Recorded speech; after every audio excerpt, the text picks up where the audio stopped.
Número 6. Quando uma pessoa é realmente salva, ela tem uma disposição para obedecer os mandamentos de Jesus.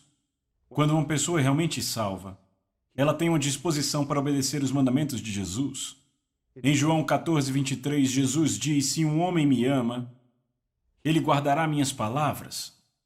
Se você diz que é salvo, mas não se importa com a opinião de Jesus, ou não se importa com o que a sua palavra diz, ou acha que pode viver como uma exceção à regra e desobedece à palavra de Deus e não se importa, então eu duvido muito que você seja na verdade um filho de Deus. Se você desobedece os mandamentos de Jesus, especialmente sem lamentar pelo pecado que está cometendo, ou sabendo que está entristecendo o Espírito Santo, e você não quer se arrepender ou fazer as mudanças que são requeridas de você, então é muito provável, se espera, que você não seja salvo. Você nem se encaixa como cristão, é tudo. Você teve um despertar religioso. Você pode dar várias desculpas para isso, mas Jesus disse que se você o ama, você vai guardar os seus mandamentos. Pessoas que são realmente salvas fazem tudo o que sabem fazer para guardar os mandamentos de Jesus e ficam internamente tristes e quebradas quando sabem que desapontaram o Senhor. E se você consegue pecar habitualmente, sem nenhuma sensação de lamento, e viver consistentemente numa desobediência aos mandamentos de Jesus, não importa se você veio à frente 10 vezes entregar o coração a Jesus Cristo, a evidência fortemente sugere que você realmente não nasceu de novo. Número 7. Quando uma pessoa é realmente salva, ela tem um desejo imediato de fazer a vontade de Deus. Um desejo imediato de fazer a vontade de Deus. Em Atos 9:6, quando Saulo de Tarso foi salvo, as primeiras palavras que vieram à sua boca foram: Senhor, o que tu queres que eu te faça?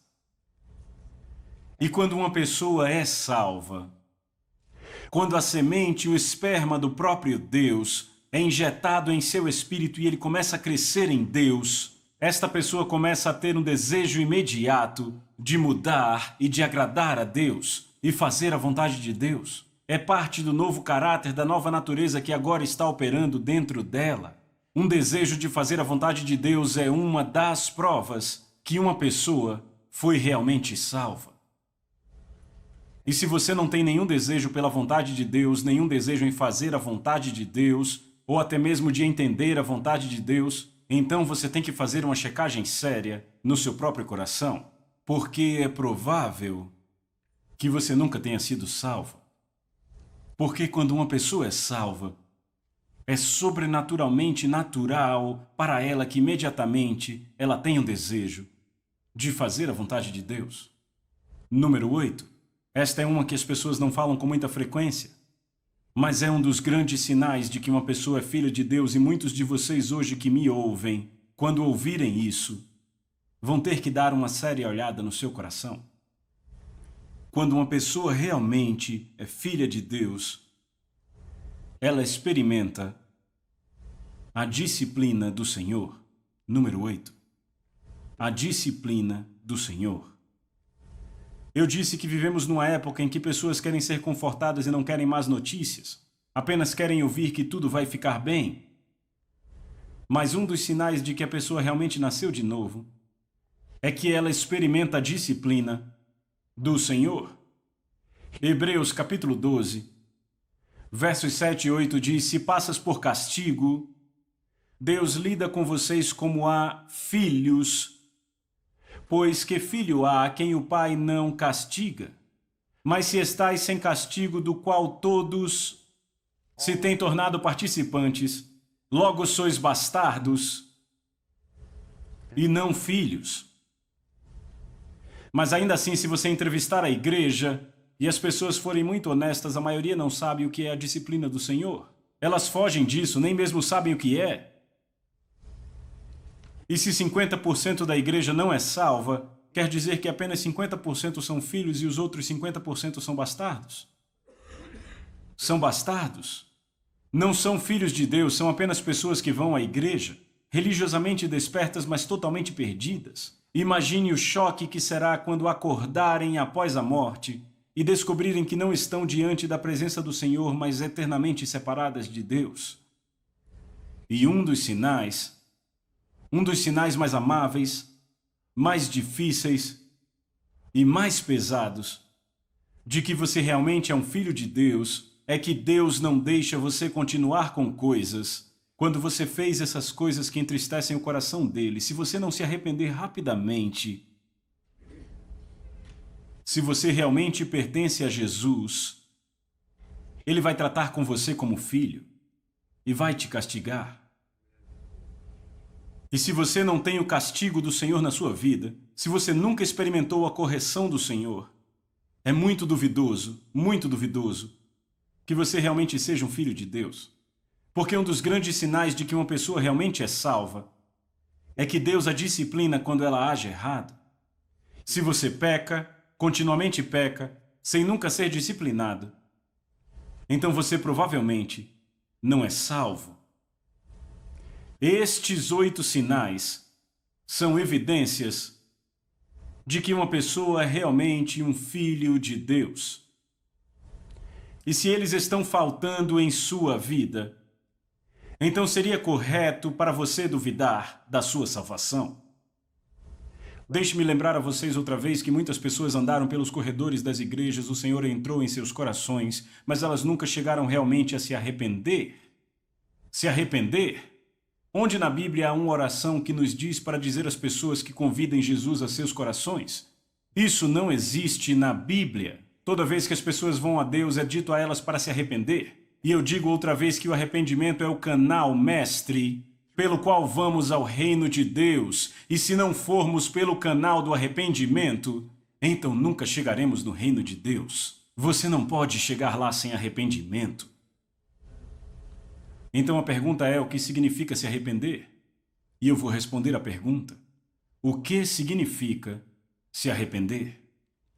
Primeiro de tudo, o sangue de Jesus pagou o preço pelo nosso perdão. E apenas podemos ser salvos pelo sangue de Jesus. Você pode dizer amém para isso? E o nível de sacrifício, o nível de entrega, o nível de dor que uma pessoa experimenta quando ela se arrepende está diretamente ligado à idade que ela tem. Uma pessoa que tem 25 anos e viveu uma vida de pecado vai viver e experimentar um nível diferente de arrependimento do que uma criança que vem para Cristo com 5 anos. Uma criança de 5 anos não sentirá a dor que uma pessoa de 25 anos vai sentir. Quando ele tiver que amputar seus relacionamentos, dar as costas para as coisas de errado que fez e se arrepender, das coisas que entristeceram o coração de Deus, uma criança de 5 anos pode se arrepender. Eu fui salvo com 5 anos e foi realmente uma experiência de salvação. Eu me arrependi de tudo que poderia ter me arrependido, mas nunca tinha fumado, nunca tinha bebido ou cometido adultério aos 5 anos. Então a minha dor de arrependimento foi diferente. A minha dor estava associada ao fato de que eu entendi aos 5 anos que se eu não entregasse meu coração a Jesus, eu iria para o inferno. Eu entendi isso. E para mim aquilo era uma dor séria. Mas para um adulto que viveu uma vida pecaminosa, o arrependimento vai requerer ações diferentes. Ações diferentes. Um dos melhores exemplos de arrependimento no Novo Testamento está em Atos capítulo 19. Eu quero que você abra sua Bíblia em Atos 19. Atos 19. Atos 19 é um capítulo notável no Novo Testamento. Atos capítulo 19 fala do grande avivamento que aconteceu na cidade de Éfeso. O apóstolo Paulo tinha ido e Paulo estava fluindo em sinais e maravilhas. Vamos para o verso 11. Deus, pelas mãos de Paulo, fazia milagres extraordinários. É uma tradução desastrada, uma tradução realmente ruim. O original grego, na verdade, diz que Paulo caiu num fluir de poder que ele nunca tinha experimentado em nenhum momento da sua vida. O grego sugere que Paulo foi tão tomado por isso, até mesmo por nunca ter visto tamanho poder.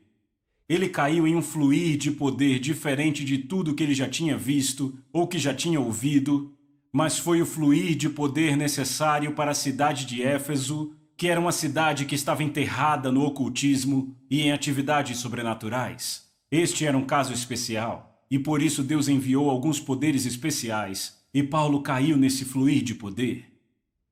Foi tão especial que a Bíblia diz que começaram a ir até ele e pegar os lenços dele. A palavra lenços são peças que se usava na cabeça quando estava muito quente, era como uma peça para enxugar o suor. E aventais que eram belas peças que eles usavam em sua cintura. E Paulo estava tão saturado com a unção de Deus que começaram a pegar suas faixas de cabeça, pegavam os aventais da sua cintura e começavam a cortar em pequenos pedaços. Isso foi importante porque até onde sabemos isso só aconteceu uma vez na Bíblia e aconteceu na cidade de Éfeso. Eram chamados fetiches. E a razão pela qual isso ocorreu na cidade de Éfeso é porque todos os pagãos, quando iam a um templo onde coisas sobrenaturais aconteciam, coisas sobrenaturais das trevas, eles sempre queriam levar um pedaço do templo para casa consigo, porque criam que se pudessem levar um pedaço do templo, poderiam carregar o poder do templo. E agora, quando chegaram a Paulo, acreditavam que se pudessem pegar um pedaço de Paulo, podiam levar aquela unção para casa com eles, e Deus os encontrou onde estava a fé deles. Foi a única vez no Novo Testamento em que isso foi registrado. Então agora estão tirando pedaços das roupas de Paulo, levando para casa, e quando os tecidos tocavam pessoas possuídas por demônios, elas eram libertas, pessoas doentes sendo curadas. A Bíblia conta de um homem chamado Seva, e a Bíblia diz que ele era um dos sumos sacerdotes, também nos diz que ele era um judeu. Então as pessoas pensam que ele era um sumo sacerdote judeu, mas a história revela que não houve sumo sacerdote dos judeus que jamais viveu na cidade de Éfeso, nunca aconteceu. E de fato a palavra Seva é uma palavra latina, não é um nome hebreu, não é um nome grego, é um nome latino, e não era nem mesmo o nome deste homem, foi o nome que Lucas deu a ele. A palavra Seva significa canhoto, que era uma gíria para falar de um salafrário de baixo nível, sujo e vil. Este era um judeu reprovável e F.F. Bruce diz que ele era o sumo sacerdote no templo de Ártemis. E ele tinha tomado seus filhos, seus 7 filhos com ele, na sua apostasia. A família pagã mais famosa em toda a cidade de Éfeso. Um judeu reprovável. E a Bíblia diz que eles foram até a casa onde havia o endemoniado. E é interessante que o texto grego diz que era aquela casa. Lembra quando você estava crescendo, havia uma casa na sua vizinhança de que todos tinham medo? Era aquela casa. O grego é muito claro, era aquela casa. Era a casa que ninguém queria chegar perto, havia lendas sobre aquela casa. Todos sabiam sobre esse homem, porque esse homem tinha um espírito imundo, e a palavra imundo quer dizer malévolo, violento, raivoso, perigoso. E os 7 filhos de Seva achavam que podiam lidar com um homem endemoniado naquela casa. Então eles foram para aquela casa e começaram a exorcizá-lo pelo nome de Jesus. Mas por que eles usariam o nome de Jesus se eram pagãos? Eu vou explicar a você por que você vai achar interessante se gostar de estudar a Bíblia. Na cidade de Éfeso existia uma coisa chamada Cartas Efésias. Anote isso, você vai achar interessante. Cartas Efésias. E Cartas Efésias eram famosas por todo o mundo do primeiro século porque eram fórmulas mágicas. Não tem nada a ver com o livro de Efésios. Se chamavam Cartas Efésias. Estranhos conglomerados de cartas que pareciam uma grande bobagem, uma coisa sem sentido, mas se acreditava que de alguma forma essas pequenas fórmulas tinham poderes especiais, e se você as lesse corretamente, se falasse com a entonação correta, que elas de alguma forma liberavam poder.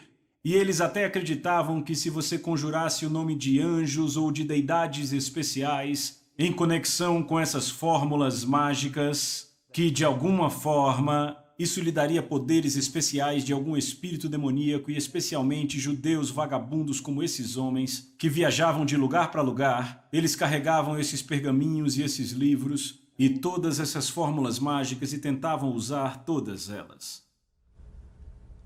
Mas agora um novo homem na cidade chamado Paulo